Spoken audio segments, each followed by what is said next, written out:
प्यारे मित्रों, सादर सा प्रेम नमस्ते।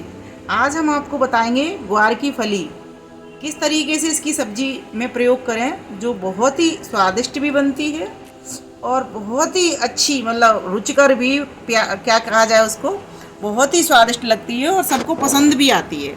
ऐसा लाजवाब व्यंजन आपने पहले कभी नहीं खाया होगा फलियों का। एक बार फोटो देखेंगे इसका कि किस तरह से इनको साफ़ किया जाता है। सर्वप्रथम इनको धो करके और उबाल लेते हैं कुकर में।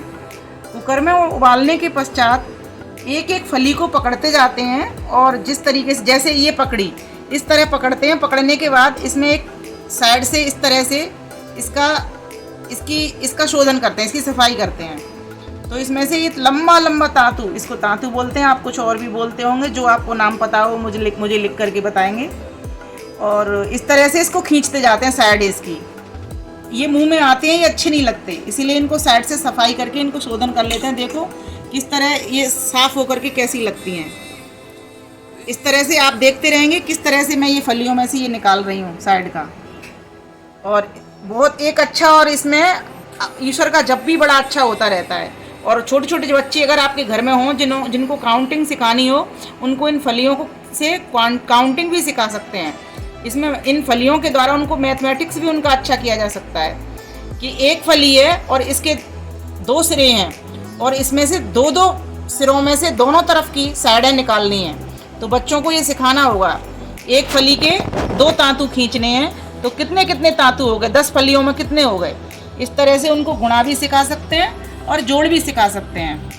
और दूसरी बात, सब्जी तो आपकी बनी रही है। अगर बच्चे नहीं है, कोई नहीं है, तो आप अपने परमात्मा के पास बैठ कर के जप कर सकते हैं। जैसे आपने इतनी फलियां निकाल ली, तो आपको माला भी करने की आवश्यकता नहीं है। अंदाज से देख लीजिए, लगभग ये 100 फलियां तो होंगी, कम से कम 100 फलियां होंगी, अधिक से अधिक ये 150 भी हो सकती हैं। तो इस प्रकार से ये मैंने फली ली थी आधा किलो, और आधा किलो फलियाँ हैं ये। और आप इसमें हर प्रत्येक फली के साथ साथ गायत्री मंत्र का पाठ भी कर सकते हैं। और अगर अकेला ओम का करें तो आपको बहुत अधिक बुद्धि भी नहीं लगानी। उस सर्वरक्षक प्रभु को, जिसने ये फलियां दी हमको, कितनी अच्छी सब्जी दी है, और इसका एक बनाने का अगर हमको एक सुंदर तरीका ये मिल जाता है, बनाना आ जाता है, तो ये कितनी अच्छी लगेगी, खाने में भी अच्छी लगेगी। और ख़ासकर जब मेहमान आते हैं, आलू की पतली सब्जी हो और साथ में इसकी ये सूखी फलियाँ हों। अभी मैं आपको बताऊँगी कि किस तरह से इनको बनाना है। इसका जो पहला प्रोसीजर था, प्रथम भाग, ये इसी तरीके से था। इनको उबालेंगे धो करके, और उबाल करके इनके दोनों सिरे हटा देंगे इस तरह से। ये आप देख रहे हो ना, देखो कितना लंबा लंबा निकल रहा है। ये देखो, ध्यान से देखिए इसको एकदम पास से, और दोनों तरफ से निकल जाता है ये इस तरह से। ये मुंह में, दांतों में फंसता है नहीं तो, अगर इसे नहीं निकालेंगे तो। इसलिए इसको हटाते जाएँ और एक साइड में रखते जाएँ, फिर दूसरी फली पकड़ें और इसको हटाते जाएँ। और एक बार जब श्वास भरते हैं हम तो ओम, और श्वास छोड़ते हैं तो ओम। इसी तरीके से फली में भी देखें, एक तरफ का निकालते हैं तो ओम, और दूसरी तरफ का निकालते हैं तो सर्वरक्षक प्रभु। इस तरीके से बोलते जाएं, तो आपका जप भी होता रहेगा और घर का काम भी हो जाएगा। तो आपकी सास भी खुश हो जाएगी, आपके ससुर भी खुश हो जाएंगे, आपका पति भी खुश हो जाएगा, और आपका जेठ भी खुश हो जाएगा, आपका देवर भी खुश हो जाएगा, आपकी देवरानी भी खुश हो जाएगी, सब खुश हो जाएंगे। आपने तो क्या किया, आम के आम गुठलियों के दाम तो है ही, लेकिन साथ साथ आपने 2 काम भी कर दिए, भजन भी कर लिया ईश्वर का, जप भी हो गया, आपकी तो संध्या भी हो सकती है। एक बार ये करना आ जाता है ना, तो इसमें ध्यान नहीं जाता, अधिक ध्यान जाता है हमारा संध्या में ही। तो आप एक साथ दोनों काम कर सकते हैं। जिन लोगों को ये शिकायत रहती है ना, हमें समय बिल्कुल नहीं मिलता, अति व्यस्तता है, घर का काम भी कर रही हैं, वो बच्चों की भी देख रेख कर रही हैं, बच्चों को भी पढ़ा रही हैं, या फिर जॉब करती हैं, ऐसी महिलाओं के लिए तो विशेष, जो गृहिणी नहीं है मीन्स, उनके लिए तो समय की बहुत ज़रूरत उनको पड़ती है, वो बैठ नहीं पा रही हैं। तो इस तरीके से बैठें पलौथी लगा करके, और आराम से ये करती रहें और अपना जप करती रहें परमेश्वर का। और कोई भी जप उठा सकती हैं, गायत्री मंत्र का भी कर सकती हैं और सिर्फ ओम का भी कर सकती हैं, और ओम आनंद भी कर सकती हैं। वास्तव में मुझे तो इसमें बहुत आनंद आ रहा है ये ऐसा करते हुए, कोई बोझ नहीं लगता। जब किसी भी काम को मन को हल्का करके करते हैं, अर्थात आनंद लेकर के उसमें करते हैं, तो बोझ नहीं लगता वो, और पता ही नहीं चलता कब समय पास हो गया। जैसे 2 सहेलियां आपस में बातें करती हैं, उनका समय पास हो जाता है।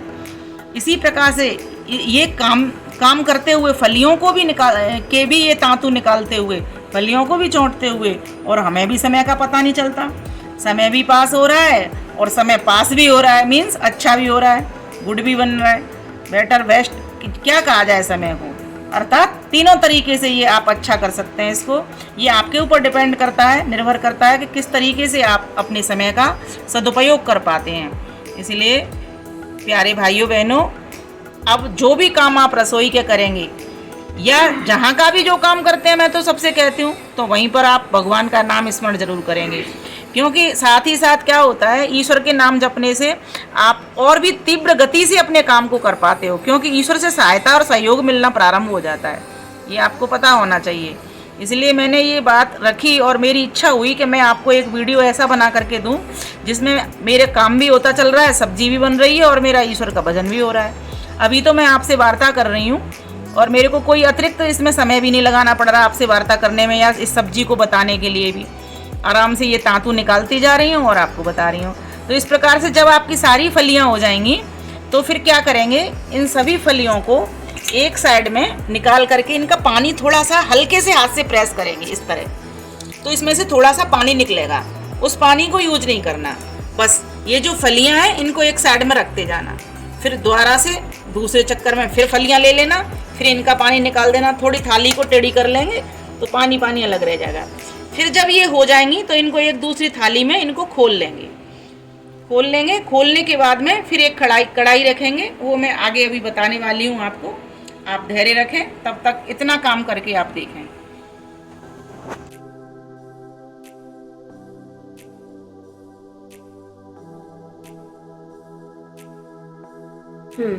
इस तरह से गैस जला लेंगे और गैस जला के एक कढ़ाई रखेंगे इसके ऊपर। कोई भी आपके घर में फ्राइंग पैन होगा या कढ़ाई होगी स्टील की या जो भी आप बनाते हैं जिसमें खाना, इस तरह से बना लेंगे। अभी जो मैंने फलियां साफ की थी आपको दिखाती हूँ एक बार। ये साफ की हुई फलियां हैं और ये इसमें से निकले हुए तांतु वाला कचरा है। इसको एक साइड कर देंगे जिससे आपकी गैस भी साफ रहेगी साथ साथ, और ये हटाते जाएंगे। और हाँ, इसके बाद में क्या करेंगे, हमने गैस जला के कढ़ाई रख दी थी, अब इसमें थोड़ा सा ऑयल डालेंगे। और सरसों के तेल में ये बहुत अच्छी भी लगती हैं और हितकर भी होती हैं, इसीलिए मैं सरसों का तेल, कच्ची घानी का सरसों का तेल यूज करूंगी इसमें। तो तेल बड़े 2 चम्मच डाल लेंगे इसमें, क्योंकि फलियों की क्वांटिटी आधा किलो है, इसलिए 2 चम्मच स्टील के भर के डाल लेंगे। थोड़ी सी हींग डाल दी इसमें, हींग डाल दी। अब हींग के बाद में इसमें जीरा डालेंगे। तेल थोड़ा गर्म होने के बाद में ये जीरा डाल दिया। मैं तो इसमें फिर फलियों के साथ में हींग जीरे से बनाती हूँ, और जो कोई लहसुन प्याज से और अदरक का पेस्ट बना के बनाना चाहे बना सकता है, मगर ये इसी तरीके से ज़्यादा अच्छा लगता है हींग जीरे से। अब फिर क्या करेंगे, इसमें सारे मसाले डाल लेंगे। मसाले, सूखा धनिया, लाल मिर्ची अपने स्वाद के अनुसार डालेंगे, सारे मसाले, गरम मसाला, ये सब डाल देंगे और इनको छोड़ देंगे। फलियाँ छोड़ दी, चला लेंगे इस तरह से। अब हल्दी इसमें मिला देंगे थोड़ी सी और नमक मिला देंगे। हल्दी मिला देंगे और थोड़ा इसमें सूखे धनिया का प्रयोग ज़्यादा होता है। 1 चम्मच मैंने पहले डाल दी, 1 चम्मच मैंने और डाल दिया। अभी गरम मसाला मैं डाल चुकी हूँ। लाल मिर्ची अपनी मर्जी है, थोड़ा सा और भी डाल सकते हैं सूखी सब्जियों में, और बहुत अच्छी लगती है जो फ्राई वाली सब्जियाँ होती हैं। और जो लोग लाल मिर्ची नहीं खाते हैं वो लोग काली मिर्च का भी सेवन कर सकते हैं, और जो लाल और काली कोई नहीं खाते तो वो हरी मिर्च का सेवन कर सकते हैं, और जो हरी भी नहीं खाते वो सफ़ेद मिर्च का सेवन करते हैं। सफ़ेद मिर्ची हमारी आँखों के लिए बहुत फ़ायदेमंद होती है। मगर अब जब नित्य का जो भोजन करते हैं, जिस तरीके का जिनका जो स्वाद है और अपने शरीर की बात पित्त कफ प्रकृति है, उसके अनुसार थोड़े इसमें मसाले डालेंगे तो ये हितकर भी बनेगी, रुचकर के साथ साथ। तो ये हो गई। अब इसमें थोड़ा नमक भी मिला देंगे। हम तो सेंधा नमक प्रयोग करते हैं, आपकी इच्छा है आप टाटा का नमक करती हैं, कौन सा करती हैं। फ़ायदेमंद तो सेंधे का ही नमक होता है। तो जितनी फलियाँ हैं इसमें 1 चम्मच भर के ये सेंधा नमक मिला देंगे। सेंधा नमक जल्दी से सूखा सूखा हो जाता है, इसको थोड़ा सा फोड़ लेंगे इस तरह से। इस तरह से फोड़ लेंगे इसको, जिससे इसमें कोई गुठली ना रहे, क्योंकि अगर एक भी इसमें गुठली आ गई तो वो मुंह में बिल्कुल एकदम से कड़वा कर देगी। इस तरह से बिल्कुल पीस पीस करके इस नमक को डालना है। डल गया नमक। अब इसको फिर चलाएंगे और गैस थोड़ी कम कर देंगे और हल्के हाथ से चलाएंगे इसको, बिल्कुल हल्के हाथ से चलाएंगे। अगर कहीं नमक की डेली भी दिख रही है तो उसको फोड़ देंगे। अब देखिए इसका कलर भी देखिए और इसका स्वाद भी देखिए। लगता है मुंह में पानी आ रहा होगा, मेरे तो वही आने लग गया। और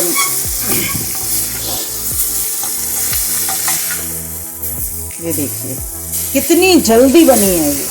बस जो कुछ समय लगा था हमारा वो उसको उबालने के बाद में थोड़ा उसको साफ करने में लगा था, शोधन में लगा था, वो समय लगेगा। तो उसको ऐसे ना समझें कि ज़्यादा देर लगती है तो ना बनाएं।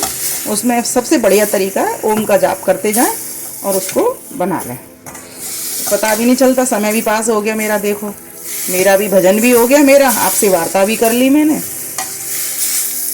और फलियां भी बन गई, तैयार हो गई।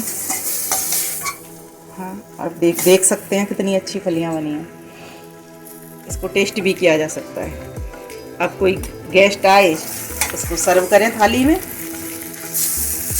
इस प्रकार से बनाएं, खुद भी खाएं और आगंतुक मेहमानों को भी बना करके खिलाएं। आपका धन्यवाद। वीडियो अगर पसंद आती है तो एक लाइक अवश्य करें, कमेंट करें। धन्यवाद।